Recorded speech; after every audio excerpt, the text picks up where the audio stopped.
देखिए स्टूडेंट्स, तो जैसे कि हमारे दो ऑपरेशन हो गए थे, इंसर्शन और डिलीशन, हमारा ऑपरेशन बाकी था replacement, third operation word processing का। ठीक है, आइए देखते हैं रिप्लेसमेंट क्या होता है। देखिए ये रिप्लेसमेंट जो है, इसका हमने एक रिप्लेस नाम का स्टैंडर्ड फंक्शन बनाया हुआ है।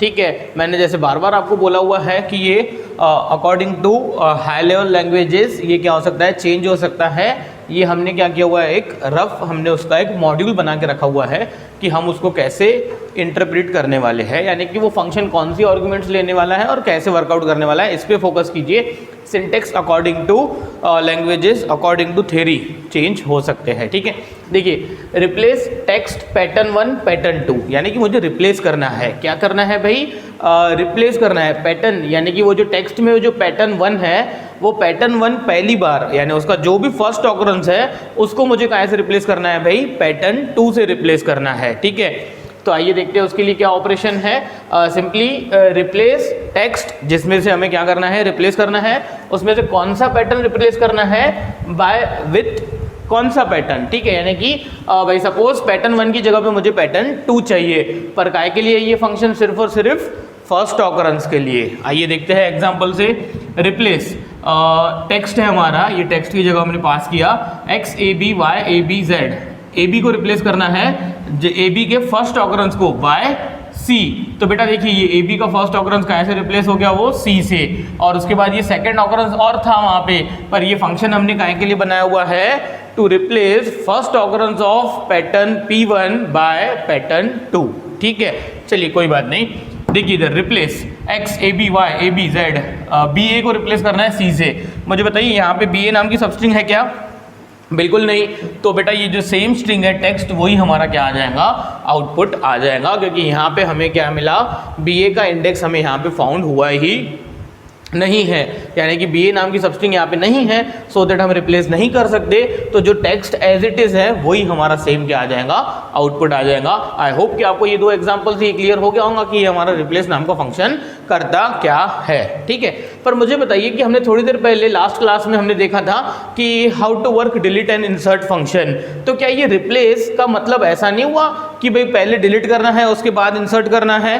तो हम ये रिप्लेस फंक्शन की definition by using delete and insertion भी लिख सकते हैं। देखिए कैसे, देखिए replace function can be express as a deletion followed by insertion if you use the preceding delete and insertion operations. देखिए सपोज मैंने लिखा k equals to index of t p1, यानी कि अगर ये एग्जांपल की बात करेंगे तो भाई पहली बार a b कहाँ पे आता है उसका इंडेक्स फाइंड कर लीजिए। देखिए पहली बार a b कहाँ आ रहा है, 2 पे आ रहा है, तो ये k में क्या आ जाएगा, पहले 2 आ जाएगा, यानी कि मैंने पैटर्न 1 का p1, देखिए पैटर्न 1 को मैंने शॉर्ट में p1 लिखा हुआ है, टेक्स्ट को t लिखा हुआ है कैपिटल, पैटर्न 2 को हमने लिखा हुआ है p2 है। आप ऐसा समझिए कि t नाम का एक टेक्स्ट है जिसमें p1 नाम का एक पैटर्न है जिसको हमें रिप्लेस करना है p2 नाम के पैटर्न से। ठीक है, तो मुझे बताइए पहले हमने इंडेक्स निकाल लिया, k में सपोज आ गया 2। ठीक है, ये एग्जाम्पल की बात कर रहे हैं हम, a वाले एग्जाम्पल की।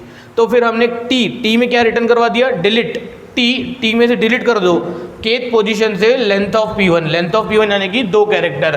भाई यहाँ पे 2 पोजीशन से 2 कैरेक्टर डिलीट कर दो, तो बेटा पहले तो ये हो जाएगा, ये 2 फंक्शन वर्कआउट होने के बाद ये हो जाएगा x y a b z, ये 2 स्टेप्स के बाद ये आउटपुट आ जाएगा हमारा। उसके बाद तीसरी step insert t kth position पे, 2 पोजीशन पे p2, तो बेटा p2 क्या है इधर, p2 हमारा है c, कहाँ पे इंसर्ट करना है, सेकंड पोजीशन पे, तो इसका आउटपुट आ जाएगा हमारा x c y a b z।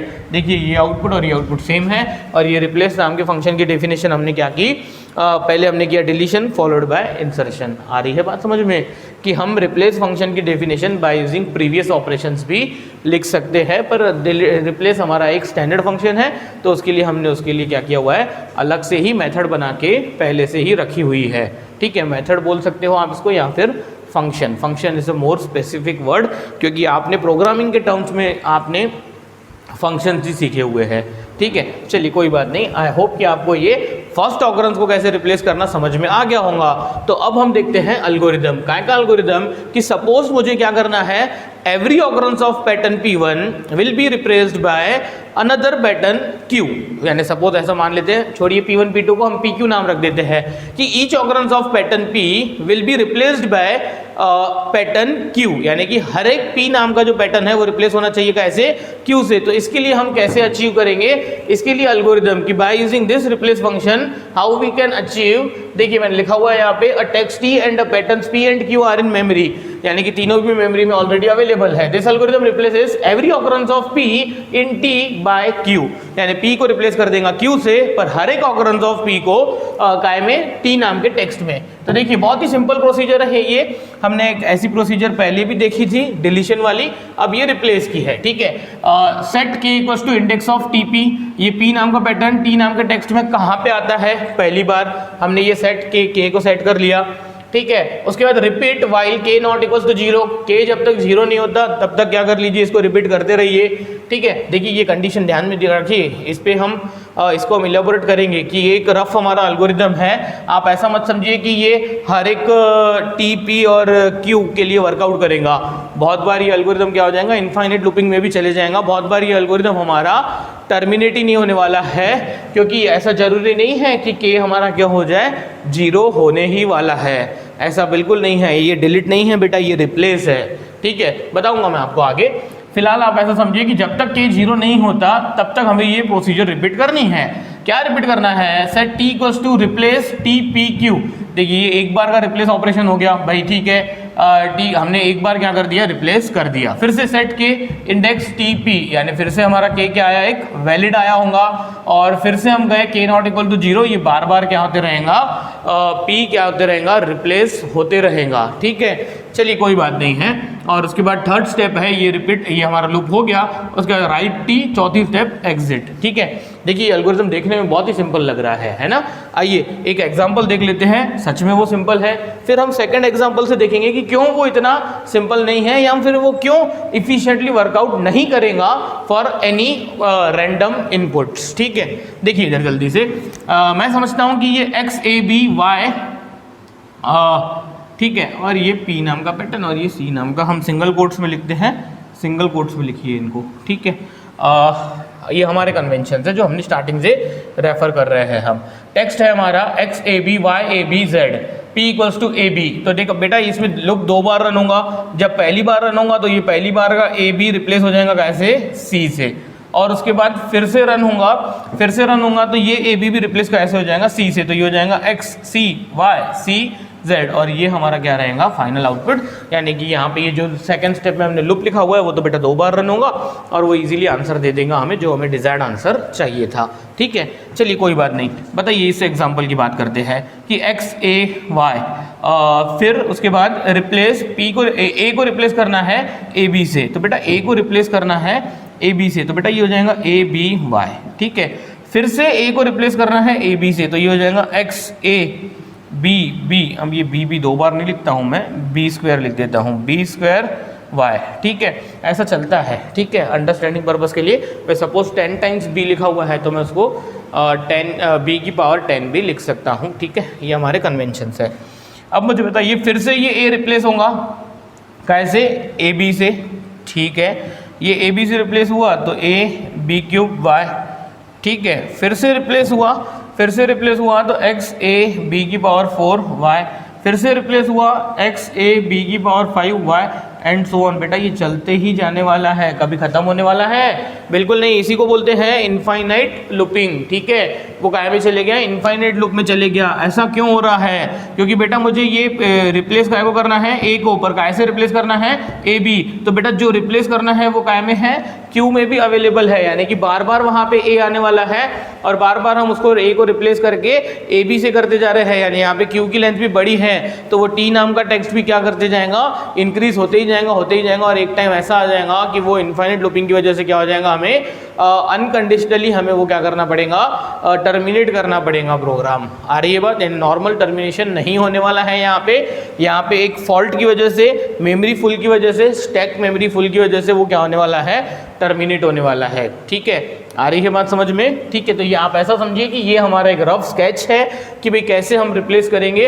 इसके लिए, इसको यूज़ करने के लिए टर्म्स एंड कंडीशंस भी है कि भाई कब उसको यूज़ कर सकते हैं कब नहीं। आप ऐसा समझिए कि for all random inputs of P and P बोल रहा हूँ, टी पी क्यू, कि कोई भी रैंडम इनपुट्स के लिए वो एल्गोरिदम ऑलवेज प्रॉपर वर्कआउट करेगा, ऐसा बिल्कुल नहीं है। हमें इस सिचुएशन के लिए लिखना है तो हमें वो एल्गोरिदम को चेंज करना पड़ेगा, जो हमारा आउट ऑफ सिलेबस है, हमें वो फिलहाल देखना नहीं है। पर एक रफ आइडिया आपको आ गई होंगी कि how we use this type of functions to achieve some specific word processing task, यानी कि वर्ड प्रोसेसिंग के जो टास्क होते हैं वो कैसे कंप्यूटर हमारा परफॉर्म करता है।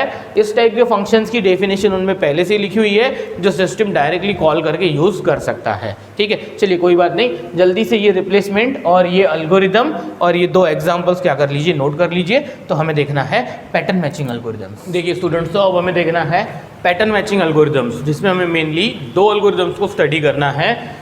ठीक है, आइए देखते हैं ये पैटर्न मैचिंग एल्गोरिदम होता क्या है। सबसे पहले तो मैंने यहाँ पे मेंशन किया हुआ है फर्स्ट पैटर्न मैचिंग एल्गोरिदम, यानी कि ये फर्स्ट वाला है।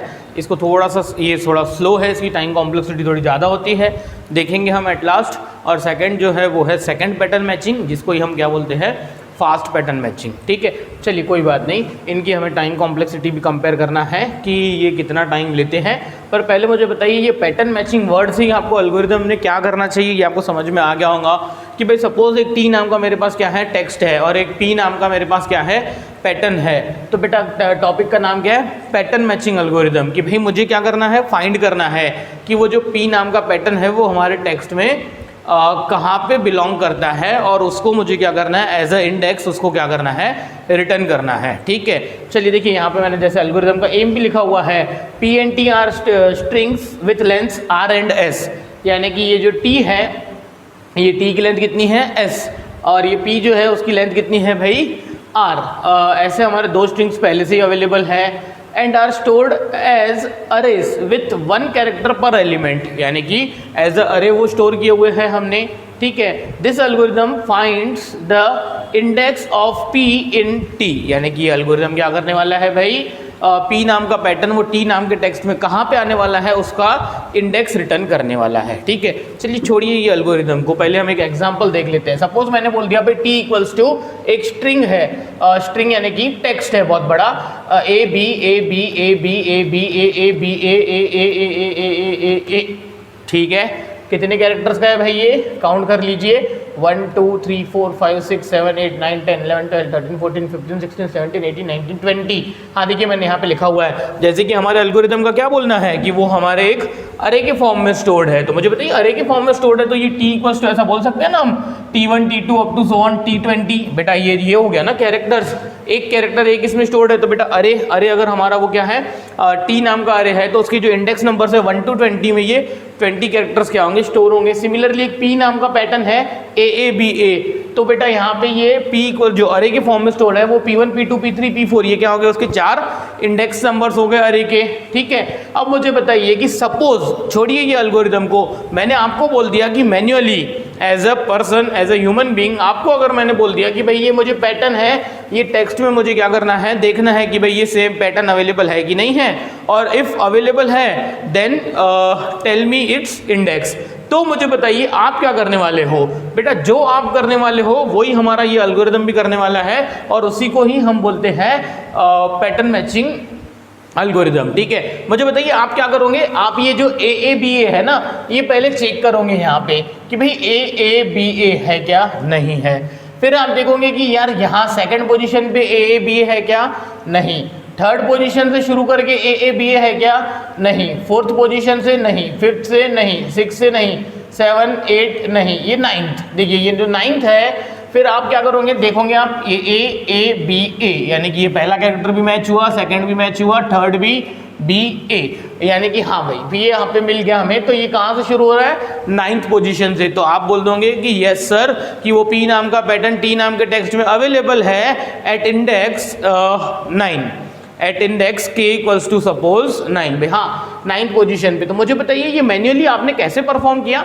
आपने वो ए बी ए यानी स्टार्टिंग से आपने लेफ्ट टू राइट आपने वो उसको टी को क्या किया, स्कैन किया। पहले देखा कि भाई पहले 4 कैरेक्टर से वो मैच हो रहा है क्या, नहीं। फिर आपने सेकंड से लेके जो 4 कैरेक्टर्स है 2 3 4 5 उससे कंपेयर किया। फिर आपने थर्ड कैरेक्टर से क्या किया, मैच करना शुरू किया। ऐसे आप चेक करते गए तो एट लास्ट क्या हुआ, 9th character, 10th character, 11th 12th ये चारों क्या हो गए, मैच हो गए। तो आपने बोल दिया यस सर कि वो 9th पोजीशन पे क्या है, अवेलेबल है। तो बेटा अभी भी हमें वही काम करना है कि आप क्या कर लीजिए कि जो पी की लेंथ है यहाँ पे वो है 4, ए बी ए 4 लेंथ का है, टेक्स्ट हमारा 20 लेंथ का है। तो आप एक काम कीजिए, ये टी के क्या कर दीजिए, पार्ट्स बना दीजिए, टुकड़े कर दीजिए छोटे छोटे। कितने भाई, उसकी बहुत सारी सबस्ट्रिंग्स बना दीजिए। कैसी सबस्ट्रिंग्स, 4 लेंथ की। यानी कि पहली सबस्ट्रिंग बना दीजिए ए बी, ठीक है। जैसे कि मैं यहाँ पे मेंशन कर देता हूँ कि भाई W1 क्या कर दीजिए, उसका पहले 4 कैरेक्टर्स क्या है, ए बी, ठीक है। फिर W2, फिर सेकंड 4 कैरेक्टर्स बी ए, नेक्स्ट W3, ठीक है। W3 कितना हो जाएगा भाई, W3 हो जाएगा हमारा 3 से शुरू करके 4 कैरेक्टर्स का टुकड़ा बना दीजिए, ए बी। नेक्स्ट W4, ठीक है। W4 यानी 4th कैरेक्टर से शुरू कीजिए, बी ए। ऐसा करते गए तो मुझे बताइए जो लास्ट टुकड़ा है वो क्या हो जाएगा, W17, और W17 क्या हो जाएगा, ए, यानी कि ये आखिरी के 4। अरे आ रही है क्या बात समझ में? यानी कि मैं बोलता हूँ कि भाई अगर हमारा ये 20 लेंथ की क्या है, 20 लेंथ का हमारा अगर टेक्स्ट है और 4 लेंथ का हमारा क्या है, पैटर्न है, तो बेटा ये जो 20 ये है 20 कैरेक्टर्स का टेक्स्ट है, इसके 4 के पार्ट्स, टुकड़े कितने होने वाले हैं भाई, 17। क्योंकि लास्ट टुकड़ा जो होने वाला है वो 17 से लेके 17, 18, 19, 20 यानी कि 17 से लेके होने वाला है। तो इसके लिए मैंने एक मैक्स वेरिएबल भी बनाया हुआ है। इन सब के लिए हमने क्या किया हुआ है, एक variable max equals to length of T minus length of P plus 1, यानी कि 20 minus 4 plus 1 is equals to 17। यानी कि वो टी नाम के टेक्स्ट के 4 लेंथ के सबस्ट्रिंग्स, यूनिक सबस्ट्रिंग्स कितने बनेंगे भाई, 17। एक पहले से शुरू होके, एक सेकंड से शुरू होके, और एक थर्ड से शुरू होके, और एक फोर्थ से। तो ऐसा एक लास्ट आएगा 17 से शुरू होके 20 तक। मुझे बताइए इतना समझ में आया क्या?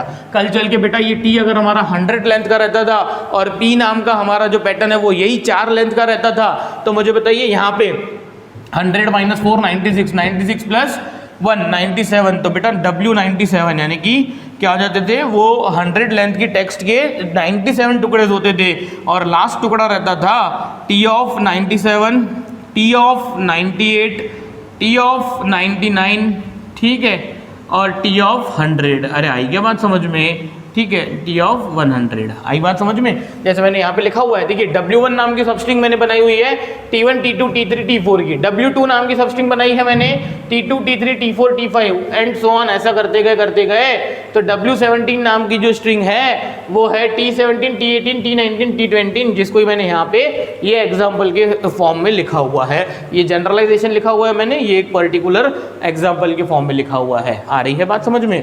चलिए कोई बात नहीं, मैं समझता हूँ कि आप लोग समझ रहे हो। अब करना क्या है बेटा, मेरा जो पैटर्न है ना, पैटर्न P, पैटर्न क्या है P, A B A, इसको हम कंपेयर करेंगे पहले किससे, W1 से। फिर इसको हम कंपेयर, ये देखिए कंपेयर कैसे करेंगे भाई, पहला कैरेक्टर A कंपेयर हो रहा है, हाँ यस हो रहा है, तो आगे बढ़िए। फिर ये BA, तो बेटा ये BA क्या हो गया, मिसमैच हो गया। जैसे ही ये मिसमैच हो गया आप स्विच क्या कर दीजिए, ये इससे कंपेयर हो रहा था, अब इसको इससे कंपेयर करना शुरू कर दीजिए। देखिए पहला कैरेक्टर AB मिसमैच, छोड़ दीजिए, किसको छोड़ दीजिए, W2 को भी छोड़ दीजिए। अब हम कंपेयर किससे करेंगे भाई, W3 से। पहला कैरेक्टर AA मैच हुआ, आगे बढ़िए। AB देखिए ये मिसमैच हो गया, W3 को भी क्या कर दीजिए, छोड़ दीजिए। फिर W4 यानी कि आपको क्या करना है, ये पैटर्न को वो हर एक W1 W2 W3 W4 up to W17, ठीक है, यानी कि जितनी भी सबस्ट्रिंग्स हमारी बनने वाली है कॉन्जिक्यूटिव कैरेक्टर्स की, ठीक है, तो इनसे मैच करना है। तो मुझे बताइए ये first second third fourth fifth सबसे मैच नहीं होगा, पर मैंने अभी आपको बोला था भाई एक W9 करके आएगा, ठीक है, जो 9th से शुरू होगा, 1 2 3 4 5 6 7 8 9। तो बेटा ये हो जाएगा हमारा A B A, 9th 10th 11th 12th character, ठीक है। अब मुझे बताइए एक टाइम ऐसा आएगा जब ये इससे कंपेयर होगा तो बेटा पहला ए मैच हो गया, सेकंड ए मैच हो गया, थर्ड बी मैच हो गया, ए मैच हो गया, तो ये रिटर्न कर देगा। क्या रिटर्न करेगा? ये W9 में का ये जो 9 है वो 9 रिटर्न कर देगा एज अ इंडेक्स की our pattern is found at position 9। आई बात समझ में? या फिर index of T comma P equals to 9 ऐसा प्रिंट कर देगा। आ रही है बात समझ में कि करना क्या है? यानी कि 4-4 रेल के टुकड़े करने हैं, वो पी नाम का पैटर्न हर एक टुकड़े से कंपेयर करना है, जो टुकड़ा या जो सबस्ट्रिंग पूरी कंप्लीट मैच हो गई उसका हमें इंडेक्स रिटर्न कर देना है। बस इतना सा करना है ये एल्गोरिदम को। चलिए आइए देखते हैं कि वो कैसा करता है, ठीक है। देखिए यहाँ पे 2 लूप्स लगने वाले हैं। एक तो बड़ा लूप जो 17 टाइम्स चलने वाला है। क्यों 17 टाइम्स? कि मुझे ये जो पी नाम का पैटर्न है वो जो सबस्ट्रिंग्स है वो तो 17 सबस्ट्रिंग्स है, तो मुझे ये हर एक सबस्ट्रिंग से क्या करना पड़ेगा? कंपेयर करना पड़ेगा वर्स्ट केस में, ठीक है। हाँ, कि अगर वो 9th पोजीशन पे हमें मिल गया तो हम वहीं से क्या कर देंगे? एल्गोरिदम को टर्मिनेट कर देंगे। तो ये हमारा आउटर लूप जो है वो चलेगा 17 टाइम्स। इनर लूप हर बार क्या करेगा? 4 बार ही चलेगा। क्यों 4 बार? क्योंकि पी की लेंथ कितनी है भाई? 4 है। Length the pattern of P कितना है? लेंथ ऑफ पी 4 है, तो 4। क्यों ऐसा? क्योंकि बेटा ये 4 इससे 4 से कंपेयर होंगे, फिर ये 4 इस 4 से कंपेयर होंगे सिर्फ। तो यानी कि इनर लूप हमारा क्या करने वाला है? यानी कि हर एक इंटरनली सबस्ट्रिंग को पैटर्न पी से कंपेयर करने वाला है। आई बात समझ में? चलिए आइए एल्गोरिदम देखते हैं। बहुत ही बढ़िया एल्गोरिदम है। P and T are the strings है with the length of R and S. यानी कि इसने ऐसा बोल दिया कि भाई एल्गोरिदम को बोलना ऐसा है। एल्गोरिदम का ये मिटा देता हूं मैं, ठीक है। अब आपको समझ में आ गया होगा कि मैक्स नाम का वेरिएबल हमने कैसे फाइंड किया। एल्गोरिदम को बोलना है कि लेंथ ऑफ टी, ठीक है, लेंथ ऑफ टी कितनी है भाई? एस। और लेंथ ऑफ पी कितना है भाई? लेंथ ऑफ पी है आर। यानी कि बोलने का मतलब कि ये एस इक्वल्स टू 20 है और आर इक्वल्स टू कितना है? 4 है, अकॉर्डिंग टू दिस एग्जाम्पल अवर। ये एक एग्जाम्पल के लिए मैं ये एल्गोरिदम रन करके बता रहा हूँ आपको, ठीक है। ठीक है, set k equals to 1 and max equals to s minus R plus 1। मुझे बताइए k का लूप चलना चाहिए बेटा, आउटर लूप k का लूप कितनी बार? 1 से लेके तो r माइनस एस प्लस 1, ठीक है। 20 माइनस 4 16, 16 प्लस 1 17, यानी 1 से 17 बार बेटा। तो ये जो हुआ s माइनस आर प्लस 1, ये क्या हुआ कि हमने क्या फाइंड किया? मैक्स नाम में हमने क्या स्टोर किया कि कितनी सबस्ट्रिंग्स बनने वाली है। तो अभी हमने देखा कि लास्ट स्ट्रिंग सबस्ट्रिंग बनने वाली है 17 नंबर की। तो ये 17 हमें कैसे मिला भाई?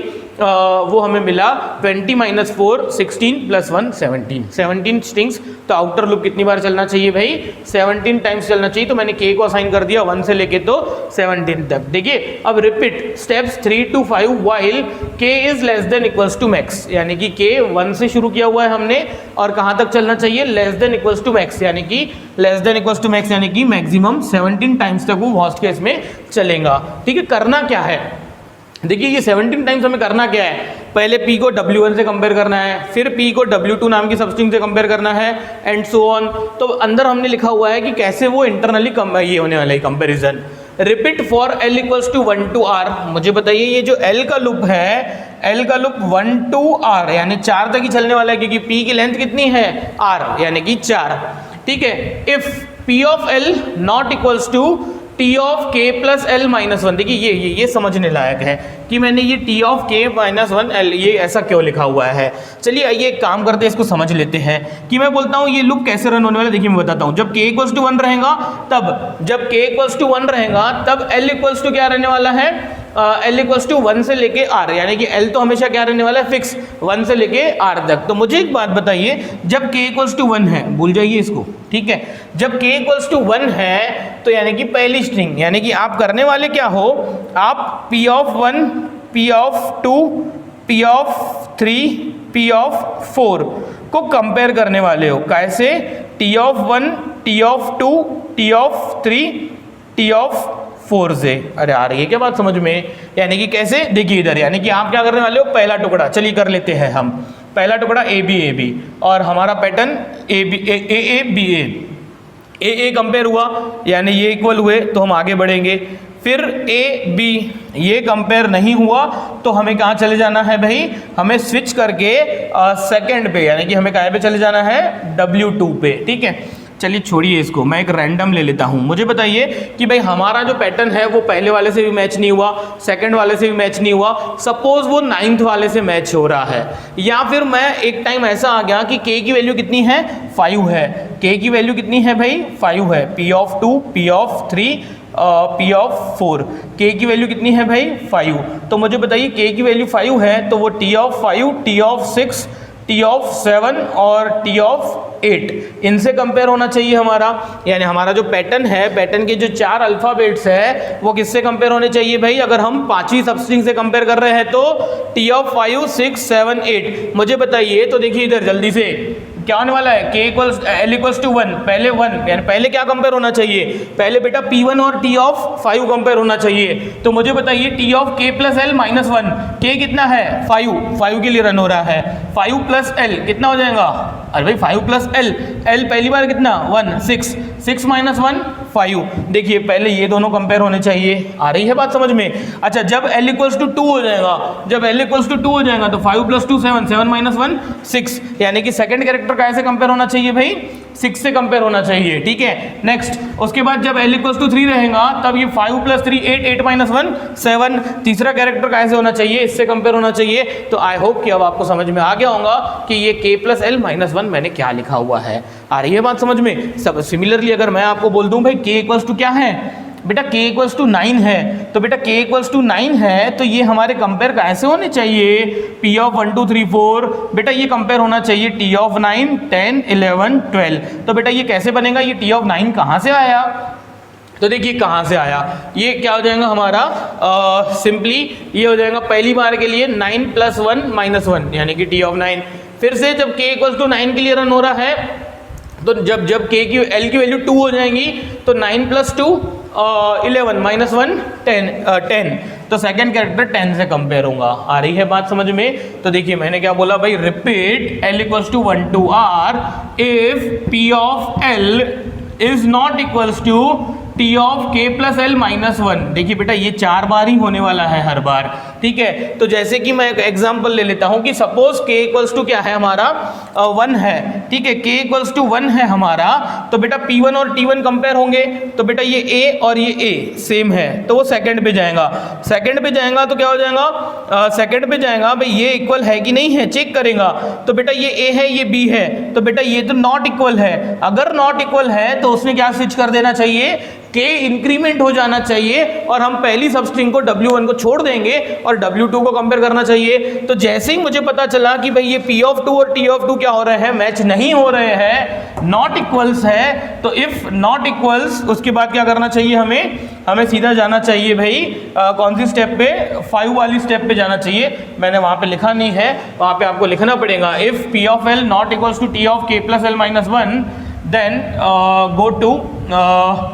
गो टू स्टेप 5, यानी कि यहाँ पे लिखना पड़ेगा गो टू स्टेप 5। मैंने लिखा था अभी उसके बाद वो वैनिश हो गया है, यहाँ पे आना चाहिए गो टू स्टेप 5, यानी कि ठीक है कोई बात नहीं है कि नॉट इक्वल हुआ तो गो टू स्टेप 5। स्टेप 5 पे जाएंगे तो क्या हो जाएगा? k equals to k plus 1, k equals to k plus 1 यानी क्या हो जाएगा?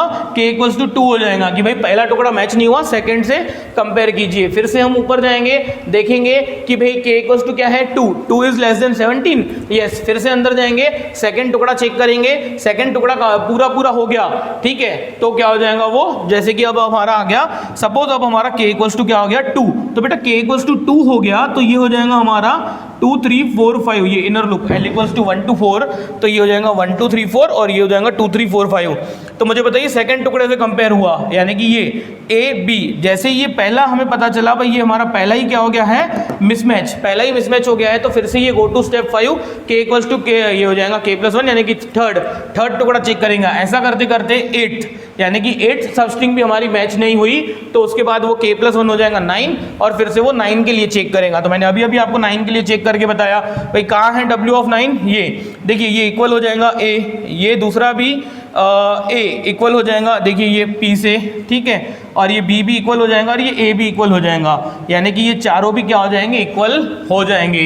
तो बेटा ये नॉट इक्वल टू की कंडीशन कभी आने ही नहीं वाली है, तो फिर उसके बाद क्या करना है हमें? Set index equals to k, यानी ये 9 का में सेट हो जाएगा इंडेक्स में, एंड क्या हो जाएगा? वो एग्जिट हो जाएगा और ये एल्गोरिथम हमें रिटर्न कर देगा 9, ठीक है। और इफ वो पैटर्न अगर टेक्स्ट में नहीं है तो ये रिटर्न कर देता था सेट इंडेक्स इक्वल्स टू 0 और फिर क्या कर देता था, ये एग्जिट हो जाता था। आई होप कि आपको ये एल्गोरिथम समझ में आ गया होगा। इससे रिलेटेड अभी हमें और 2-3 एग्जाम्पल भी देखने हैं और हमें इसकी कॉम्प्लेक्सिटी भी देखना है। पर फिलहाल मुझे बताइए कि ये एल्गोरिदम आपको समझ में आया क्या विथ दिस पर्टिकुलर एग्जाम्पल, ठीक है। होने वाला क्या है भाई, आप जितनी भी लेंथ है पी की उतनी लेंथ की आप उसके कॉन्जुगेटिव सबस्ट्रिंग्स बना लीजिए। वो आप पैटर्न को हर एक सबस्ट्रिंग से कंपेयर कीजिए फ्रॉम लेफ्ट टू राइट, और जहां पे कंपैरिजन कंप्लीटली मैच हो गई, यानी कि पी के चारों कैरेक्टर्स वो सबस्ट्रिंग के चारों कैरेक्टर से कंप्लीटली मैच हो गए, तो हम बोलेंगे कि भाई वो पैटर्न वहां पे अवेलेबल है। कौन सी पोजीशन पे,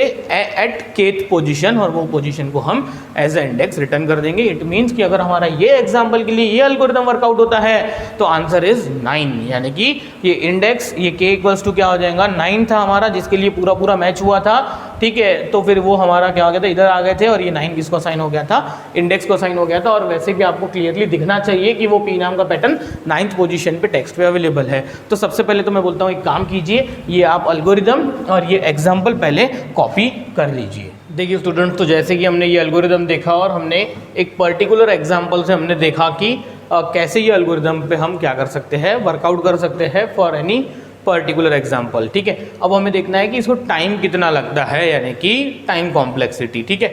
आइए काम करते हैं, पहले हम ये एग्जाम्पल्स में देखते हैं कि नंबर ऑफ कंपैरिजंस कितने लगते हैं, क्योंकि ये जो एल्गोरिदम है बेटा, इसका जो टाइम रहेगा वो क्या रहेगा, directly proportional to number of comparisons, यानी कि कंपैरिजंस कितने हो रहे हैं। हम यहाँ पे ले लेंगे कि हमारा जो ये एक कंपैरिजन है उसको हम ले लेंगे एलिमेंट्री ऑपरेशन, फिर हम इसमें काउंट करेंगे कि कितने नंबर ऑफ कंपैरिजंस हो रहे हैं। जितने नंबर ऑफ कंपैरिजंस हो रहे हैं वही हमारी क्या रहेंगी, ओरिजिनल टाइम कॉम्प्लेक्सिटी। आई बात समझ में। हम time is directly proportional to क्या देखते हैं, नंबर ऑफ की operations which algorithm will perform. तो बेटा यहाँ पे की ऑपरेशन क्या हो जाएगा, कंपैरिजन। भाई एक कंपैरिजन को कितना टाइम लगता है वो हम नहीं देखेंगे, वो मशीन टू मशीन वेरी करेगा कि भाई कभी मेरा ऑपरेटिंग सिस्टम चेंज है, कभी मेरा दूसरा लैपटॉप है, यानी सेकंड पीसी पे, थर्ड पीसी पे अलग आंसर आएगा। तो बेटा वो तो कांस्टेंट से मैनेज हो जाता है कि भाई कौन सा कंप्यूटर कौन से ऑपरेशन को कितने टाइम में करता है। पर हाउ मैनी कंपैरिजंस जो रहेंगी वो क्या रहेगा, फिक्स रहेगा कि कितने कंपैरिजन मैक्सिमम लगने वाले हैं, ये हम निकालेंगे, ठीक है। आइए चलिए देखते हैं कि कंपैरिजन कैसे देखते हैं। जैसे कि मैंने बोला कि भाई ये टेक्स्ट है हमारा CD की पावर 10। बेटा ये CD की पावर 10 यानी कि ऐसा CD CD CD CD CD CD and so on. कितने लेटर्स भाई, ये टोटल 20 लेटर्स ही कितने हो गए, 1 2 3 4 5 6 7 8 9 10 11 12, ऐसे कहाँ तक भाई 20 तक, CD रेज़ टू पावर 10 यानी कि ऐसा हुआ। अब मुझे एक बात बताइए, नंबर ऑफ कंपैरिजंस में काउंट करता हूँ, ठीक है। तो बेटा नंबर ऑफ कंपैरिजन काउंट करेंगे तो पहले इसका टुकड़ा होगा, जैसे कि इसका पहला टुकड़ा हो जाएगा ये CD CD, ठीक है। चलिए कंपेयर कीजिए, ये A C से कंपेयर हुआ, बेटा ये A जैसे ही C से कंपेयर हुआ वो मिसमैच हो गया, तो फिर अब हम क्या कर देंगे, ये P को सेकंड टुकड़े से कंपेयर करेंगे। चलिए सेकंड टुकड़े से कंपेयर करेंगे तो ये A और ये D क्या हुए, कंपेयर हुआ। बेटा कंपेयर हुआ तो एक कंपैरिजन लगी ना, और वो मिसमैच हो गया, तो ये सेकंड पार्ट भी हमारा क्या हो गया, वैनिश हो गया, ठीक है। वैनिश हो गया नहीं, हम उसको स्किप कर देंगे। अब देखेंगे हम थर्ड सबस्ट्रिंग होंगी, थर्ड लेटर से शुरू CD CD। मुझे बताइए फिर से ये A C से कंपेयर होगा तो बेटा एक कंपैरिजन लगी और फिर से इसका भी रोल क्या हो जाएगा, कैंसल। फिर से नेक्स्ट यानी कि चौथी सबस्ट्रिंग आ जाएंगी सीन में, फिर से ये A is not equal to D, पर बेटा एक कंपैरिजन तो लगी। ऐसे बेटा कितने कंपैरिजंस लगेंगे भाई, ऐसे लगेंगे हमें 17 कंपैरिजन। क्यों 17 कंपैरिजन, क्योंकि ये जो स्ट्रिंग है फिर से लेंथ 20 की है, 20 - 4 + 1 होता है 17, यानी यहाँ पे 4 की कॉन्जुगेटिव सबस्ट्रिंग्स कितनी बनेंगी, 17। और सब के सब क्या होने वाले हैं, एक कंपैरिजन से मिसमैच, पहली कंपैरिजन में मिसमैच होके सेकेंड सबस्ट्रिंग पे शिफ्ट कर दे रहे हैं। आ रही है बात समझ में। चलिए कोई बात नहीं, आई होप आपको समझ में आ गया होगा। चलिए इसमें काउंट करते हैं कि ये सेकंड एग्जांपल में कंपैरिजंस कितने लगने वाले हैं। चलिए बताइए ये कितनी लेंथ का है, 4, तो इधर 4 लेंथ की पहली स्ट्रिंग दिस। मुझे बताइए A is compare to A, yes verified. फिर ये B इज कंपेयर, ये A is compared with this B, तो ये क्या हो गया, मिसमैच, यानी कि पहले वाले सबस्ट्रिंग से W1 W1 नाम की सबस्ट्रिंग से कंपैरिजन कितने में लगी? 2, यानी पहला मैच हुआ और दूसरा क्या हुआ हमारा? दूसरा हमारा मिसमैच हुआ। ठीक है भाई, दूसरा मिसमैच हुआ तो सीन में आ जाएंगी W नाम की सबस्ट्रिंग। देखिए ये W नाम की सबस्ट्रिंग, बेटा ये A और ये B मिसमैच, यानी कि A की कंपैरिजन लगी W2 के लिए। ठीक है, W3 कहाँ से? यहाँ से। ये A मैच हो गया, A B मैच नहीं हुआ, पर बेटा कंपैरिजन तो 2 लग गई। ठीक है, चलिए ये मिसमैच हुआ तो सीन में क्या आ गया? चौथी। ठीक है, चौथा सबस्ट्रिंग यानी कि W4। चलिए A के साथ B कंपेयर होगा? बिल्कुल नहीं, मिसमैच। 5वीं पे जाइए, गए 5वीं पे गए तो A compare to A compare with this second A, B compare with this third B, A compare with this, यानी कि ये पूरा क्या हुआ? मैच हुआ और ये हमारा एल्गोरिथम टर्मिनेट हो गया। तो ये हो जाएगा 3 3 6 और 4 10, यानी कि टोटल कॉम्प्लेक्सिटी यानी कि टोटल कंपैरिजन कितने लगे भाई? 10। आई बात समझ में? चलिए देखिए इधर ये है A B और ये T A⁻20। तो मुझे बताइए ये A⁻20 का मतलब कितने A भाई? 20 A's। कितने A's भाई? 20। चलिए कोई बात नहीं, पहले मैं बोलता हूँ कि भाई इसके भी देखिए कितने होंगे? 4। और देखिए इधर ये C = कंपेरिजन, पहला A से मैच हुआ, दूसरा A दूसरे से मैच हुआ, तीसरा A तीसरे से मैच हुआ, ये B ये A से मैच नहीं हुआ, पर बेटा कंपेयर तो हुआ ना, कंपेयर हुआ पर क्या नहीं हुआ? मैच नहीं हुआ। तो कोई बात नहीं, देखिए ये 3A के साथ मैच हुए, इसलिए ये चौथी कंपैरिजन भी हुई, यानी बेटा नंबर ऑफ कंपैरिजन कितनी लगेंगी? 4। और फिर ये W1 नाम की स्ट्रिंग सीन से हट जाएंगी, क्योंकि बेटा वो परफेक्ट मैच तो हुआ नहीं, चौथी कंपैरिजन हुई पर चौथा मैच फाउंड नहीं हुआ। कोई बात नहीं है, W2 पे गए तो ये 4। अब मुझे बताइए ये 4, फिर से ये 3A कंपेयर हुए, चौथा AB कंपेयर नहीं हुआ बेटा, पर कंपेरिजन तो 4 ही लगी। फिर से मैं बोलता हूं कि फिर से हम ले लेंगे तीसरी सबस्ट्रिंग, बेटा तीसरी सबस्ट्रिंग भी तो 4A है, 3 कंपैरिजन होंगे, चौथा भी कंपैरिजन होगा पर मिसमैच होगा। तो बेटा ऐसे कितनी बार होंगे? 17 टाइम्स। ऐसा कितनी बार होगा भाई? 17 टाइम्स, यानी टोटल कंपैरिजन कितने लगने वाले हैं? 68। आ रही है बात समझ में? तो मुझे बताइए कि ये एल्गोरिथम की भाई मुझे कॉम्प्लेक्सिटी निकालना है। ठीक है, अच्छा इसमें मैंने आपको बोल दिया कि भाई R is the length of pattern and S is the length of text. इसको मैंने दोनों को कंबाइन करके क्या बोल दिया? n²। तो मुझे बताइए कि सपोज मैंने आपको बोल दिया कि भाई सपोज हमने ले लिया ये T = ले लिया हमने 100 साइज का, छोड़िए 100 ज़्यादा हो गया बहुत ही, 100 हमारा क्या हो गया? 40 का। ठीक है, और हमने P ले लिया, P की लेंथ। ठीक है, लेंथ ऑफ P हमने ले लिया, लेंथ ऑफ टेक्स्ट, और ये लेंथ ऑफ P हमने ले लिया सपोज 10। तो सबसे पहले तो मुझे बताइए ये जो 10 है, 10 के सबस्ट्रिंग कितने बनेंगे इधर 40 में? तो मैंने आपको बताया था वो फॉर्मूला हमारा अभी भी लिखा हुआ है। ठीक है, बताइए क्या आ जाएगा? 40 - 10 30 + 1 31, यानी कि कितने टुकड़े होंगे भाई? 31। ठीक है, 31 यानी कि 31 सबस्ट्रिंग्स हमारी होने वाली है ऑफ लेंथ 10। मैं बोलता हूं कि भाई 31 के 31 को क्या लगे? 10 कंपैरिजन लगे। तो बेटा ये नियर अबाउट कितने हो जाएंगे? कि ये हो जाएंगे नियर अबाउट हमारे 310 कंपैरिजन। ठीक है, यानी कि होने वाला क्या है यहाँ पे जब हमारा R, ये जो R है ना बेटा, ये R की लेंथ हमारी क्या रहेंगी इन जनरल? 1/4। जब भी 1/4 रहेंगी तब हमारा क्या रहेगा? मैक्सिमम कंपैरिजन लगने वाली है। ठीक है, मुझे एक बात बताइए कि यहाँ पे मैक्सिमम कंपैरिजन कितनी लगी हमें? ये तीसरी केस में 68। ठीक है, और ये जो हमारा n है, n में बोल देता हूँ दोनों की क्या है? एडिशन है। तो हम ऐसा बोल सकते हैं कि on an average our algorithm, this slow pattern matching algorithm takes the number of comparison maximum n²। देखिए वो ओरिजिनली वो n² नहीं होता है, होता कितना है? वो नियर अबाउट n²/8 के आसपास वो कंपेरिजन लेगा। पर ये जो 1/8 है वो तो कायम में मर्ज हो जाता है कांस्टेंट में। जैसे कि आपको मैंने बिग O की डेफिनेशन सिखाई थी। बिग O की डेफिनेशन होती है f(n) > C × g of n। तो बेटा ये 1/n कायम में मर्ज हो जाएगा, C में मर्ज हो जाएगा, और इसको कॉम्प्लेक्सिटी, इसको टाइम कितना लगने वाला है यहाँ पे? f(n) belongs to big O of क्या हो जाएगा? एन स्क्वायर, यानी मैक्सिमम इसको टाइम कितना लग सकता है, एन स्क्वायर। यानी आप ऐसा मत समझिए कि हर बार उसको एन स्क्वायर टाइम लगने ही वाला है, where n equals to r plus s, यानी कि length of pattern plus length of text कितना लग सकता है, मैक्सिमम इतना लग सकता है। बेटा बिगो का मतलब क्या होता है, अपर बाउंड। बिगो नोटेशन का मतलब क्या होता है, अपर बाउंड। ठीक है, यहाँ पे ये एन स्क्वायर नहीं है, वो होता तो है c इंटू एन स्क्वायर। ठीक है, वो c की वैल्यू कभी 1/4 होती है, कभी 1/8 भी हो सकती है। इतने कम कंपैरिजन, यानी एन स्क्वायर से कंपैरिजन कम ही लगते हैं।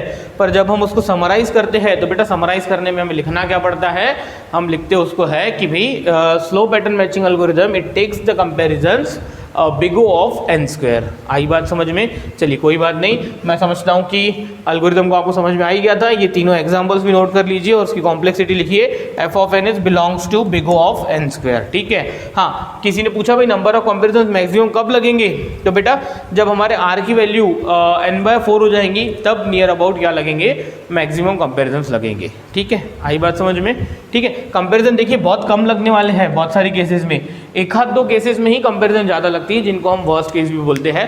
पर वर्स्ट केस और एवरेज केस को बहुत सारे एल्गोरिथम्स में क्या किया जाता है, सेम ही कंसिडर किया जाता है, क्योंकि वर्स्ट केस की कॉम्प्लेक्सिटी निकालना इजी रहता है, एवरेज केस की कॉम्प्लेक्सिटी निकालना डिफिकल्ट रहता है। क्यों डिफिकल्ट रहता है? एवरेज केस की कॉम्प्लेक्सिटी निकालने के लिए हमें हर एक पर्टिकुलर केस पता होनी चाहिए कि भाई किस वे में इनपुट आ सकता है। ठीक है, तो इतने सारे वेज पता करना इज नॉट पॉसिबल, देयरफॉर हम एवरेज केस और क्या कर देते हैं, वर्स्ट केस को बहुत बार क्या कर देते हैं, मर्ज कर देते हैं, मिक्स कर देते हैं। हम बोलते हैं कि भाई इसकी जो वर्स्ट केस की कॉम्प्लेक्सिटी है वही हमारी इसकी क्या आएंगी, एवरेज केस की कॉम्प्लेक्सिटी आएंगी। ठीक है, चलिए कोई बात नहीं, इसको नोट कर लीजिए कॉम्प्लेक्सिटी को और ये 3 एग्जाम्पल्स को। इसके बाद हम देखते हैं फास्ट पैटर्न मैचिंग यानी कि सेकंड पैटर्न मैचिंग।